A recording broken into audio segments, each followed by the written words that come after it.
Muy buenos días para todos. Vamos a dar inicio al comité GSC correspondiente al 28 de febrero de 2018. Estuvimos hoy retardando un poco el inicio para conocer la conferencia de prensa de resultados que está en estos momentos realizando Ecopetrol.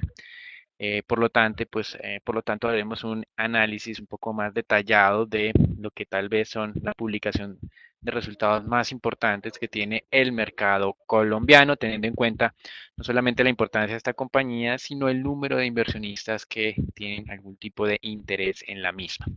Dando inicio entonces ya por ahora con lo que es el calendario internacional. Tuvimos algunas cifras en Asia, donde estábamos viendo industria y comercio en Japón. Y también indicadores de PMI en China. Con relación a esto, pues en lo que es industria y comercio en Japón, crecimiento industrial estuvo por debajo de lo esperado. Es la versión preliminar para el mes de enero. Y con relación a eso, solamente un crecimiento del 2.7%, el mercado esperaba 5.3%. Esto también fue replicado en el lado del comercio con un crecimiento de solamente el 1.6% en las ventas en términos anualizados frente a un dato esperado del 2.4%. Las malas noticias no solamente fueron exclusivas para Japón. En China tuvimos una lectura de PMI 50.3, uno de los más bajos desde el 2016. Con relación a esto, Eh, hay que tener en cuenta que para el mes de febrero se presentó lo que se conoce como el Año Nuevo Lunar y pues la comparación en estos indicadores son un poco difíciles y no pueden ser tomados como algo concluyente. Por lo tanto, aquí en lo que es Asia sí hay que hacer como una mención a una debilidad un poco más allá de lo que se había esperado. Por otro lado, entrando en Europa, se publicaron algunos indicadores revisados de crecimiento para lo que es el último trimestre del 2017. En esta parte, en Francia, el crecimiento fue revisado al alza al 2.5% y su inflación a la baja al 1.2%. Con relación a temas de inflación, para toda la zona euro se mantuvo una lectura neutral en el 1% en la inflación núcleo, pero la inflación total, nos vamos a anticipar un poco a las noticias que teníamos más adelante, se redujo un poco más de lo esperado por el mercado, del 1.4 al 1.2%, el mercado anticipaba 1.3%. En Estados Unidos acaban de ser publicada la revisión de crecimiento de último trimestre del 2017 con una cifra del 2.5% de aumento. Esto pues fue el dato que el mercado había esperado, una revisión levemente a la baja, pero tal vez lo más relevante en esto fue la publicación de ingreso o más de gasto de los hogares, cuyo crecimiento en el último trimestre fue del 3.8%, ratificando la medición previa y desestimando eso que esperaba el mercado de revisión a la baja.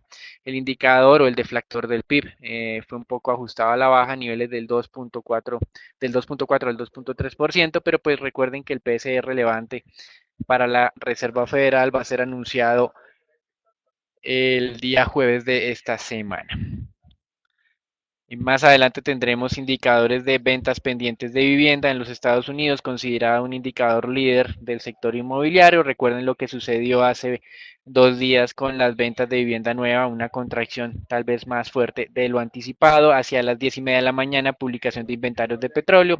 Más adelante, Natalia ahondará un poco en este indicador. Tendremos declaraciones de el presidente de la Reserva de Minneapolis, Neil Kashkari, que no se deben sorprender, como ha sido usual, se ha opuesto a los incrementos de tasas de interés por parte de la Reserva Federal. El mundo entonces eh, tiene algunos indicadores diferentes a estos de los que acabamos de mencionar, de estos malos datos en Asia, esa moderación de inflación en Europa. Hay una nueva advertencia que salió de la Comisión Europea o los negociadores de la Unión Europea con el Reino Unido. Sacaron en cierta medida algo que tanto se temía y era una solicitud de gestión de lo que es la frontera norte irlandesa. Y esto pues para la administración británica, para la primera ministra Theresa May, no es aceptable. Por lo tanto, en temas de monedas, la libra esterlina viene perdiendo el día de hoy. Con relación a los Estados Unidos, continúa esa guerra comercial Estados Unidos-China. El Departamento del Comercio impuso un arancel al aluminio chino del 106%, por evidencias de dumping y de subsidios que distorsionan el mercado por parte de las autoridades chinas a las empresas que producen el aluminio en este país. Con relación a los mercados accionarios, ustedes observan hoy una columna totalmente en rojo, en terreno negativo. El día de ayer, la visión optimista sobre la economía que estaba dando Jerome Powell, el presidente de la Reserva Federal, no fue en cierta medida, digamos, ponderada de la misma manera que los temores que se tienen entonces con relación a la tasa de interés en este país. Aunque el presidente de la Reserva Federal evitó referirse a si sus expectativas sobre ajustes de tasas de interés habían cambiado, la advertencia de que los nuevos pronósticos serán conocidos en 3 semanas generó tensión en los mercados. En cierta manera, esta es una forma para reconocer que la Reserva Federal va a hacer efectivamente una actualización en sus pronósticos de crecimiento más allá del tímido ajuste del mes de diciembre, cuando pensábamos nosotros que íbamos a tener ese cambio fuerte. Por lo tanto, acá en cierta medida el mercado quedó un poco decepcionado de las declaraciones de Jerome Powell desde el punto de vista de la confirmación de lo que es en términos de tasas de interés, pero por lo menos la visión muy optimista y confiada sobre la dinámica económica es lo que en cierta medida o generó esa desplome en los Estados Unidos. Acá de todas maneras hay que mencionar que los futuros en este momento están en terreno plano, es decir, esa caída generada el día de ayer de casi el 1.3%, eh, no está siendo replicada por lo menos en el arranque del día de hoy en los Estados Unidos. Sí, el resto de mercados, Asia y Europa, están teniendo pérdidas, pero digamos que por lo menos nos da algo de espera para lo que sería el día de hoy.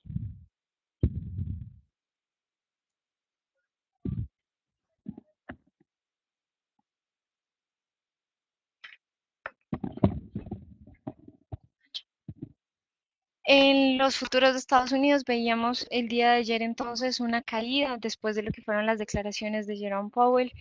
Dentro del Standard Poor's veíamos una caída del 1,42% y los futuros vemos desde la parte técnica cómo anuncian una nueva señal de posible agotamiento después de haber alcanzado muy de cerca ese nivel de los 2.800 puntos, pero por el momento nos mantenemos otra vez de cerca de ese nivel de los 2.750.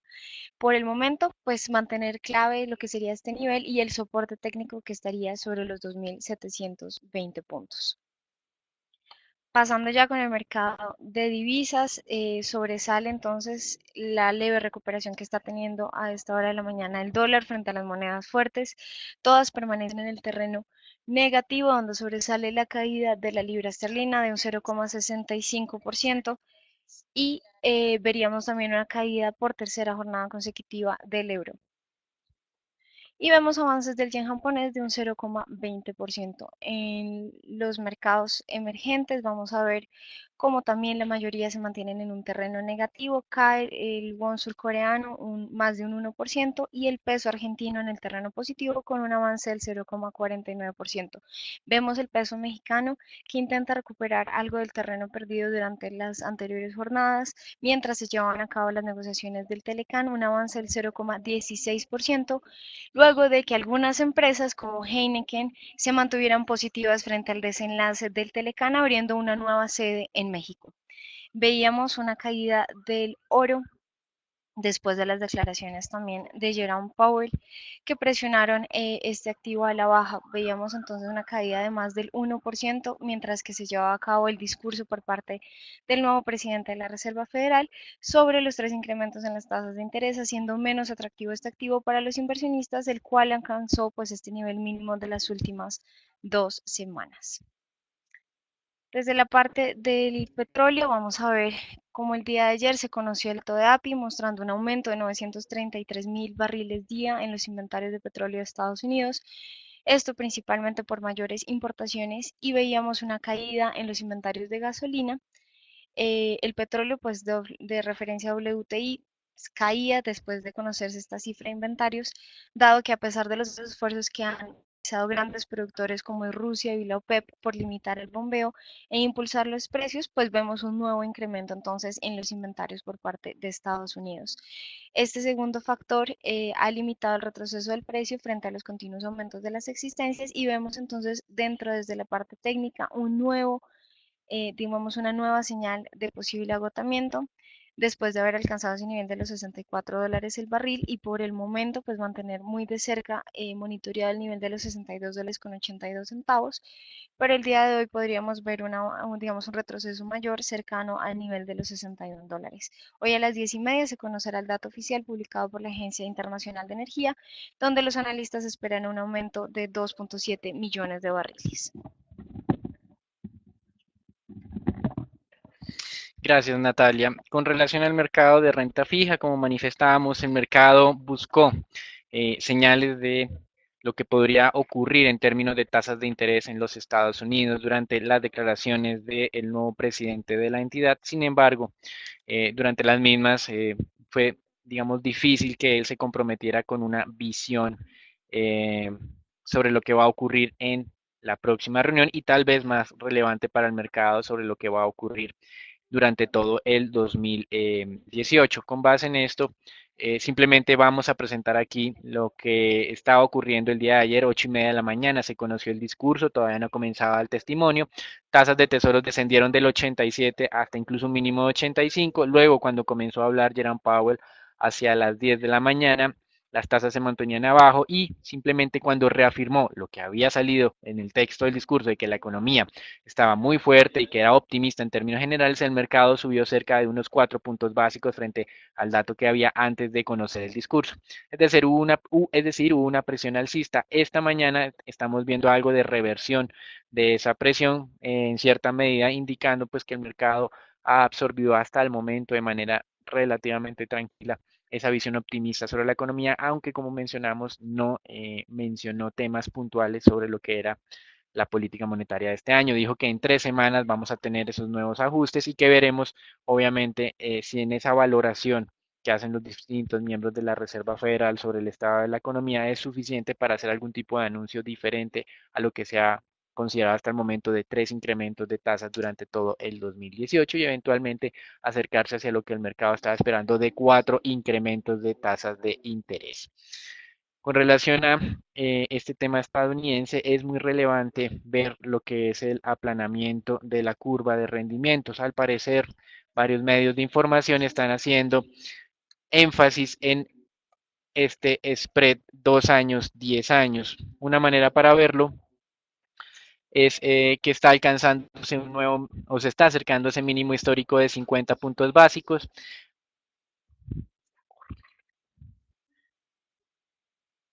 Con relación a 50 puntos básicos que se alcanzó el mínimo, alcanzó a haber una corrección hacia 75 puntos básicos de diferencia 10, 2 años y actualmente estamos llegando a los 60 puntos básicos. En cierta medida, lo que me está indicando acá es que el mercado efectivamente de corto plazo, por lo menos lo que va a ser la reunión de marzo, descuenta el incremento, pero hacia largo plazo no ha hecho una apuesta como tan fuerte en la misma dirección. Hasta aquí lo que es el reporte internacional. Damos entrada al informe Colombia.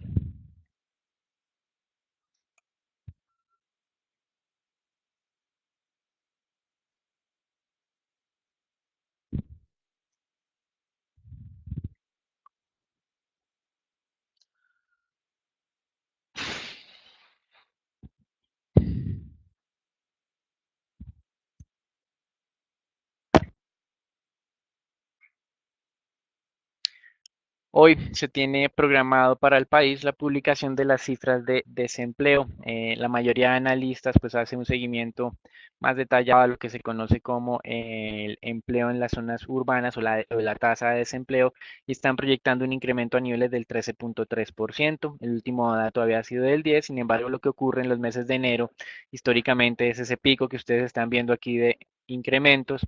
Y lo que pues se ha visto en términos generales es un deterioro paulatino de este indicador, haciendo una media móvil sencilla a través de esta herramienta para determinar la tendencia que viene presentando este tema de empleo. Simplemente se reconoce o uno cae en cuenta fácilmente de cómo viene deteriorándose el mercado laboral desde mediados del 2015, cuando el promedio anual tocó un mínimo del 9,68% y actualmente estamos hablando del 10,62%. Es decir, son 100 puntos básicos de mayor desempleo en este momento en este indicador y en cierta medida me explica a mí por qué la cartera o la calidad de la cartera de consumo se ha deteriorado en este mismo periodo y tal vez lo más relevante ver aquí es que primero se recupera la economía antes que las cifras del mercado laboral, por lo tanto, esto va a continuar pesando en esta parte.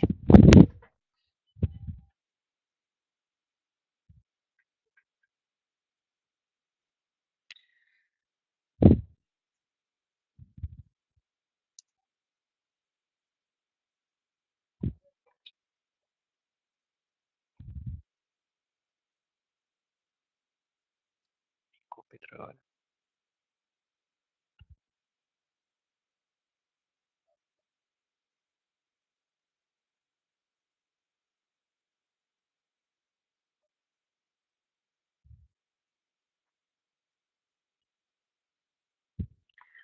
Vamos a dar un momento para iniciar lo que fue la presentación de resultados de Ecopetrol.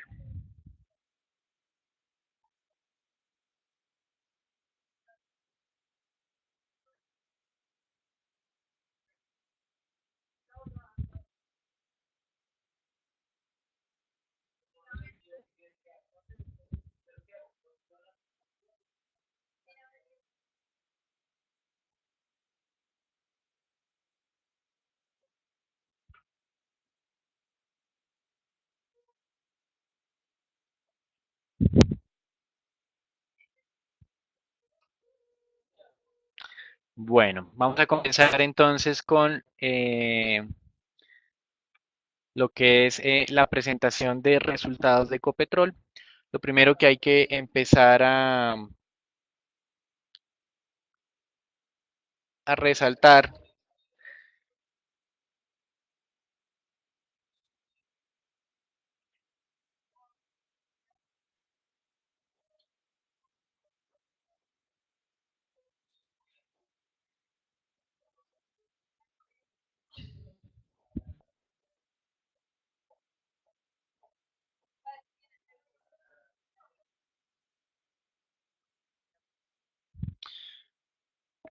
Bueno, con relación a esta presentación, la comparación simple 2017-2016 nos va a estar mostrando unas cifras muy positivas en la mayoría de rubros, con un incremento de la utilidad de más del 1000%, ingresos creciendo un 15%, costos de venta casi estables, con lo cual la utilidad bruta aumenta el 56%, gastos operacionales con un incremento del 17%, que hace que la utilidad operacional aumente un 250%. Con relación al EBITDA, aumento del 29% y la utilidad antes de impuestos, aumento del 176%.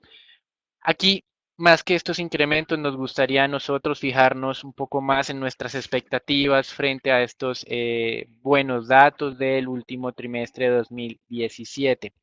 Y lo primero que vamos a empezar a ver es que teníamos unas expectativas de utilidades por encima de, por lo menos de lo que es desde el lado operacional, por encima de lo observado. Por eso, si bien es cierto, el mercado reaccionaría a la alza con estos buenos resultados, nosotros queremos matizar que el lado operacional era esperable teniendo en cuenta esos buenos precios del petróleo de cierre del año 2017. De hecho, teníamos una expectativa de ingresos netos, o más bien de ingresos brutos para la compañía de 15,8 billones de pesos frente a un dato observado de la empresa de 15,4. Es decir, estamos hablando de 400.000 millones de pesos menos de ingresos de Ecopetrol de lo que habíamos estimado. Por otro lado, en tema de costo de ventas, ese costo de venta representó en la compañía casi el 64%, 63,4% de las ventas. Nosotros teníamos una visión más optimista de que ese costo de venta solo iba a representar el 63%. Por eso nuestro margen bruto era del 37%, mientras que el observado fue del 36,6%. Esto hace que la diferencia entre lo que nosotros habíamos proyectado y lo presentado por Ecopetrol fuera de cerca de 240.000 millones de pesos en contra de las cifras observadas. Nosotros éramos un poco más optimistas en toda esta parte de la utilidad bruta. Gastos operacionales estimábamos que iban a representar cerca del 8% de las ventas, lo que terminó siendo fue el 9.1% de las ventas. Y si no hiciera el cierre hasta acá, pues obviamente estamos hablando nuevamente de unos 400 o 350.000 millones de pesos menos de lo que habíamos estado esperando en esta parte. Sin embargo, como habíamos advertido durante la semana pasada, en el tema contable de Ecopetrol, pues hubo una reversión de un impairment o un ajuste contable que se realizó en el 2015 y en el 2016. Hemos contemplado que esta reversión iba a ser de 2 billones eventualmente, fue de 1.4 billones. Es muy difícil establecer este valor con cierto nivel de certeza, pero cuando uno determina entonces con base en esto la utilidad operacional que teníamos estimada era de 6.6 billones de pesos, el dato de utilidad operacional fue de 5.6. Otra forma para verlo era el EBITDA que habíamos estimado de 6.4 billones frente a un dato observado de 5.8. Es decir, todo el lado operacional que estábamos estimando para el último trimestre del año era superior a lo observado en cerca de unos 700.000 millones de pesos más o menos. Esto nos hace pensar que el lado operacional no debería sorprender al mercado, incluso con este tema de la recuperación parcial del impairment. Así que simplemente, si bien es cierto, la comparación año a año se ve muy bien, frente a lo esperado, creemos que no hubo esa gran sorpresa que nos había anunciado el ministro de Hacienda. Entrando a la parte no operacional de la compañía, vamos a identificar dónde están las sorpresas, entre comillas, favorables que hicieron que la utilidad neta superara nuestra expectativa. Por un lado, los gastos de intereses estuvieron relativamente alineados con lo que habíamos estimado, cerca de unos 550.000 millones de pesos en gastos financieros. Lo que nos sorprendió fueron esos otros gastos no operacionales diferentes a este tema de intereses. Estábamos estimando cerca de 200.000 millones de pesos en estos gastos y la verdad es que durante este periodo esta parte del balance fue prácticamente neutral, es decir, no hubo unos gastos eh, que restaran a la utilidad total. Pasando a lo que es la utilidad antes de impuestos, lo que hay que ver aquí en la utilidad antes de impuestos es que estuvo nuevamente por debajo de nuestro estimado. Teníamos 5.8 billones de utilidad antes de impuestos, fue de 5 billones, es decir, el desfase fue de un 13% frente a lo que habíamos estimado. Y esto muy a pesar de que esos otros gastos no operacionales diferentes a intereses fueron relativamente o levemente mejores a los que habíamos anticipado. Donde está la gran sorpresa, y aquí se pueden ver, es la provisión del impuesto de renta. Nosotros habíamos estimado cerca de 2.6 billones de pesos, 2.7 billones de el impuesto de renta. Esto quiere decir un impuesto efectivo del 51%. Sin embargo, lo que terminamos por ver es que ese impuesto fue de casi de la mitad de lo que habíamos anticipado, solamente el 28%. No entendemos muy bien las razones por las cuales contablemente se da este beneficio para la compañía, pero digamos que aquí está la gran sorpresa en las utilidades. Hasta acá venía la comparación de que nuestro estimado era superior al observado, pero ya con este tema de la provisión de impuestos, la utilidad neta de la compañía fue de 3.6 billones cuando estábamos esperando algo menos a 3.2 billones, es decir, un 20% superior. El interés no controlado, es decir, aquella parte de las compañías donde tiene participación Ecopetrol que no es propiedad de Ecopetrol, fue muy similar a lo que habíamos estimado y por eso al final la utilidad neta de los accionistas de Ecopetrol fue de 3.4 billones de pesos, nosotros estábamos en 2.9, 500.000 millones de pesos explicados enteramente por esta parte tributaria. Esto no quiere decir que sea algo malo, simplemente que desde nuestro punto de vista no es tan sostenible estar observando este nivel de impuesto efectivo tan bajo. Para mostrarlo, vamos a presentar algunas gráficas concluyentes sobre esto. Como ya manifestamos,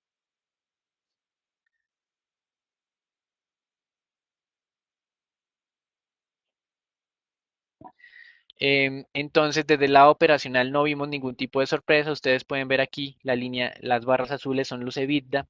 Los EBITDA de la compañía, a pesar de que la utilidad neta sí aumentó de manera significativa, que es lo que están presentando la prensa el día de hoy. Lo que es la generación de caja vía EBITDA, pues no hay, digamos, esa tal sorpresa como tales. La noticia favorable es que se ha mantenido estable durante este año, cerca de entre unos 5 o 6, o más bien más cerca de 6 billones de pesos de EBITDA mensual. También, pues este tema del impairment hace un impacto importante en lo que es la utilidad operacional de la compañía, pero entonces ustedes ven el primer impuesto por utilidad por la reversión del impairment que ya estaba contemplado en nuestro estimativo, y la segunda que no lo teníamos contemplado, es una sorpresa desde el punto de vista tributario. Cuando ustedes observan los márgenes EBITDA, que es la línea gris en esta otra gráfica, efectivamente pues vienen incrementándose, pero ocurre lo mismo de manera estacional en el último trimestre del año. Es una caída desde nuestro punto de vista. Digamos que esto simplemente refleja una situación normal de la compañía. Y para que tengan en cuenta lo que mencionábamos sobre los impuestos, estamos ubicando las barras o los niveles de menores impuestos históricos efectivos para el último trimestre del año. No habíamos estimado eso para esta oportunidad, pero efectivamente eso fue lo que ocurrió. No es algo nuevo para el tema de Ecopetrol, pero no es algo que sea recurrente. Por lo tanto, digamos que la mayor parte de la sorpresa en los resultados de Ecopetrol provino básicamente de esta parte de el tema tributario. Otra información que es relevante para los inversionistas y tal vez para la mayoría de ellos tiene que ver con la repartición de dividendos. Debido pues a esta sorpresa del menor impuesto efectivo, pues la compañía pudo lograr incrementar el dividendo significativamente. La semana pasada hablábamos que sin impairment, es decir, sin este tema aquí en la parte operacional, el dividendo podría ser de 71 pesos. Luego, con el impairment que habíamos calculado, ese dividendo era de 85 pesos. Pues bien, con esta sorpresa adicional en la parte tributaria, pues el dividendo no fue de 85, sino de 89 pesos. Esa es la propuesta de la Junta de Ecopetrol, la cual pues es un poco por encima de lo que habíamos estimado, pero como les mencionábamos, responde a dos hechos. Uno, impairment. Dos, tasa tributaria por debajo de lo acostumbrado, y esto hace que el dividend yield para la acción de Ecopetrol sea de cercano al 2.3% con base en el precio de cierre del día de ayer, 2.630 pesos. Desde nuestro punto de vista, eh, este dividend yield está muy cerca al promedio histórico del mercado colombiano, que es 3%. En cierta medida, esa valorización, más allá de lo que habíamos pensado, lo que nos está mostrando es que ya el mercado descontó ese dividend yield en niveles de los 80, de los 85 pesos. Esto puede ser una sorpresa adicional. Sin embargo, desde nuestro punto de vista, es una sorpresa que, pues, cuando uno mira todas las cifras, tendría que ser un poco más moderada. Hoy probablemente Ecopetrol se vea beneficiado, pero desde el punto de vista operativo, como nosotros resaltamos, el EBITDA de la compañía está estable durante todo el año 2017, por lo tanto en GSC no vemos tanto esa sorpresa.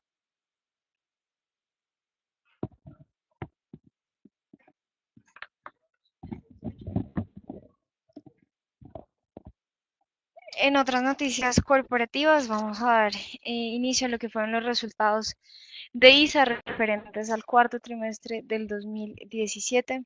Vamos a ver, y como es usual para esta compañía, se vieron dos efectos importantes. El primero de ellos, lo que fueron los pagos de RBS durante el 2017, frente a lo cual se recaudaron 5 cuotas por dicho evento, a una cifra de 541.000 millones de pesos. Hay que recordar que en el tercer trimestre también veíamos que la filial de ISA en Brasil contabilizó utilidades por 238.000 millones de pesos en el programa de amnistía tributaria que es conocido como el programa PERT.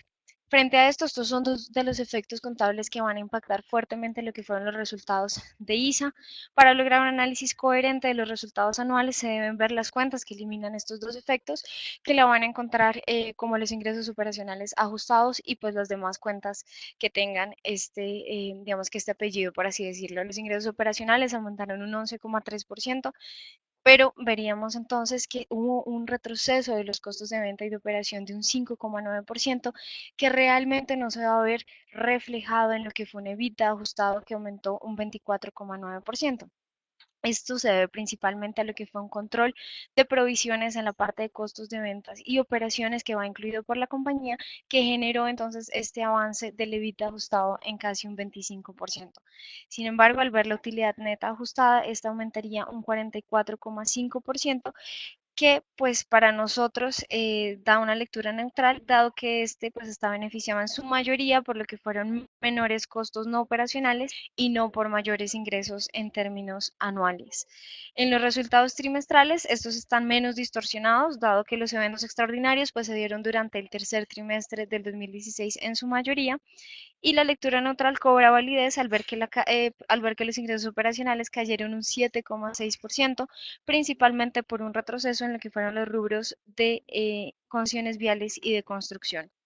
Se registró un dato menor en el segmento de construcción en Perú, Chile y de por 131.000 millones de pesos y un efecto cambiario que afectaría también los ingresos operacionales. Como vemos, y también lo veíamos en los resultados anuales, se generó, digamos que un control de costos de ventas y de operaciones en un 31% para el trimestre, pero esto principalmente por menores provisiones que viene haciendo la compañía y que generaría entonces este avance de la utilidad bruta del 8%. Veríamos también que el EBITDA, pues que refleja entonces la rentabilidad, cayó un 5% para el trimestre, principalmente por esta caída en los ingresos operacionales, a pesar de esa caída en los costos que pues no generó entonces un avance en términos operacionales para el trimestre. Y finalmente vamos a ver que la utilidad neta pasa de 171.000 millones de pesos a 269.000, pero viene principalmente explicada por una caída de más del 40% en el impuesto de renta y en el interés minoritario. Veríamos entonces una caída en los impuestos del 30% del cuarto trimestre del 2016 al cuarto trimestre del 2017, dado que la compañía es probable que está haciendo menores provisiones después del beneficio tributario que recibieron durante el tercer trimestre del 2017. Damos una lectura neutral entonces a los resultados de ISA, dado que al eliminar estos efectos contables que generan ruido tanto en los resultados anuales como en los trimestrales, el desempeño medido por los ingresos es decepcionante para el trimestre y el resultado neto se beneficia principalmente por lo que fueron menores provisiones de impuestos y no por el aumento y por lo que pues se dio este aumento entonces del 44,5% en términos anuales. Pasando ya con las noticias corporativas, el día de hoy tenemos bastantes. La primera de ellas está relacionada con Avianca. Avianca pues ya viene adelantando lo que son las medidas disciplinarias en contra de los pilotos que participaron en el reciente paro finales del año anterior. La aerolínea pues ya ha despedido a 20 pilotos, incluidos el presidente y vicepresidente del sindicato de ACDAC, Jaime Hernández y Jorge Mario Medina, por la participación y pues digamos que las implicaciones que tuvieron dentro de la huelga. Se han adelantado 23 diligencias, por lo cual ya se han dado 20 terminaciones por justa causa y 3 suspensiones. En otras noticias ya relacionadas con Grupo Aval, el día de ayer fue publicado el proyecto de distribución de utilidades, donde se propone el pago de un dividendo de 48 pesos por acción, pagadero mensualmente en cuotas iguales de 4 pesos cada una durante los meses de abril del 2018 a marzo del 2019, en los 10 primeros días de cada mes. Este proyecto será discutido en la próxima Asamblea General de Accionistas, que está programada para el 23 de marzo. También tuvimos la publicación de el proyecto de edición de Carvajal Empaques. Estos pues solamente les muestro que proponen un dividendo de 14,94 pesos por acción y sería pagadero en 12 cuotas mensuales iguales entre los meses también de abril del 2018 a marzo del 2019. Ya pasando con noticias relacionadas con Telsia y muy en línea con las que veíamos a comienzos de la semana, la empresa continúa anunciando pagos a los créditos contraídos por la compañía, haciendo uso de los recursos que obtuvieron por la emisión de las acciones ordinarias. Informó el pago anticipado de un crédito con las entidades financieras de Tokio y el Banco Santander por 170 millones de dólares. Y finalmente teníamos el día de ayer una noticia ya relacionada con ETB que hizo e impulsó la acción a cierre de mercado. Fitch Ratings mejoró la perspectiva del emisor de negativa a estable y confirmó la calificación nacional en AA+, reconociendo un mejor desempeño financiero y mayor liquidez por un mejor indicador EBITDA para la compañía. Los resultados referentes pues a esta compañía para el cuarto trimestre del 2017 serán presentados durante la próxima Asamblea General de Accionistas, que también está programada para el 23 de marzo.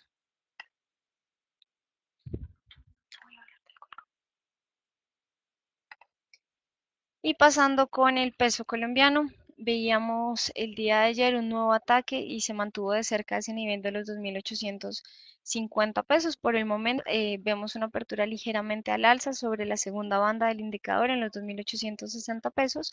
Les recuerdo, controlar el nivel de los 2.850 no se ha dado un ataque con éxito, pero este es el nivel más clave para el peso colombiano en el corto plazo, y en la parte alta el nivel de los 2.870 pesos. Y finalmente, lo relacionado con los test del 2024, veíamos un cierre positivo en términos de tasa sobre el 6,17. Se mantiene en este nivel a la apertura de hoy. Continuamos con la tendencia positiva en términos de tasa. Está atacando esta primera banda por tercera vez en lo que vemos corrido de febrero. Y si se da el ataque con éxito, les recuerdo, nos iríamos entonces hasta el 6,20 e incluso el siguiente nivel de referencia que está en el 6,22. Aquí damos por finalizar el comité del día de hoy. Les recordamos conectarse por redes sociales. Feliz día para todos.